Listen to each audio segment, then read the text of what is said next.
নমস্কার বন্ধুরা, সুনিতার হেসেলে সবাইকে স্বাগত। টকের ডাল খেতে আমরা বাঙালিরা কিন্তু ভীষণই পছন্দ করি। এই গরমকালে কিন্তু প্রত্যেক বাঙালি বাড়িতেই এই টকের ডাল রান্না হয়ে থাকে, তা কাঁচা আম দিয়ে হোক বা টমেটো কিংবা তেঁতুল দিয়ে।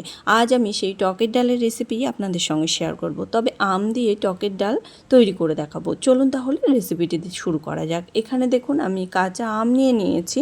আমটাকে খোসা ছাড়িয়ে কেটে টুকরো একটু লম্বা টুকরো করে কেটে নিয়েছিলাম, কেটে পরিষ্কার করে ধুয়ে নিয়েছি। এখানে পরিমাণ মতো মুসুরির ডাল নিয়েছি, ডালটাকেও কিন্তু ধুয়ে নিয়েছি। এবার এদিকে আমটাকে আমি সেদ্ধ বসিয়ে দিয়েছি। প্রথমেই আমটাকে আলাদা করেই কিন্তু সেদ্ধ করে নিতে হবে, তাই না হলে ডালের সঙ্গে সিদ্ধ করলে ডাল কিন্তু গলবে না আর ডালটা কালো হয়ে যাবে।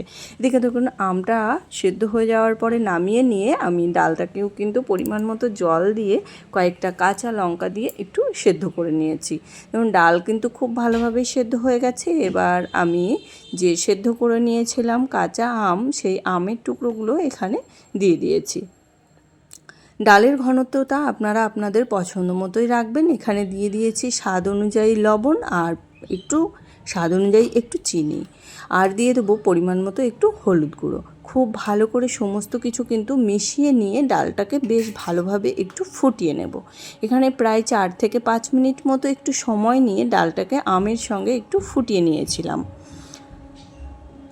ডালটাকে বেশ ভালোভাবে ফুটিয়ে নিয়েছি। এবার ডালটাকে নামিয়ে নেব। নামিয়ে নিয়ে আমি সম্বার দেব। তার জন্য দেখুন কড়াইতে আবারও 1 টেবিল স্পুনের মতন আমি তেল দিয়ে দিয়েছি। এর মধ্যে কালো সর্ষে, কাঁচা লঙ্কা আর শুকনো লঙ্কা ফোড়ন হিসাবে দিয়ে দিয়েছি।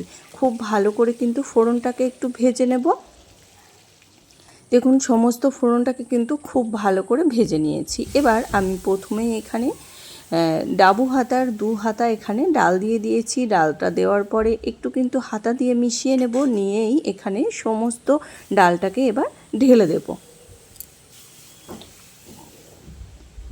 সমস্ত ডালটাকে ঢেলে দিয়েছি, খুব ভালো করে মিশিয়ে নিয়ে এবার এই ডালটাকে কিন্তু ফুটতে দেবো প্রায় 4 থেকে 5 মিনিট মতো। আবারও কিন্তু ডালটাকে খুব ভালো করে একটু ফুটিয়ে নেব। আর এই সময় চেক করে নিতে হবে নুন মিষ্টিটা ঠিকঠাক আছে কিনা। এখানে আমি 1 থেকে 2টো আম একটু হাতা দিয়েই একটু ঘেটে দিয়েছিলাম। আর সমস্ত আম কিন্তু ঘেটে দিলে টক ভাবটা বেশি হয়ে যায়, সেই কারণে এখানে আমি খুব বেশি আম কিন্তু ঘাটিনি। দেখুন তৈরি হয়ে গেল কিন্তু আমাদের টকের ডাল।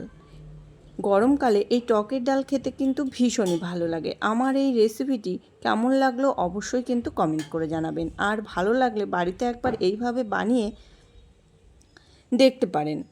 আজকের মতো এই পর্যন্তই। আবার দেখা হবে নতুন কোনো রেসিপি নিয়ে। ভালো থাকবেন, সুস্থ থাকবেন। ধন্যবাদ।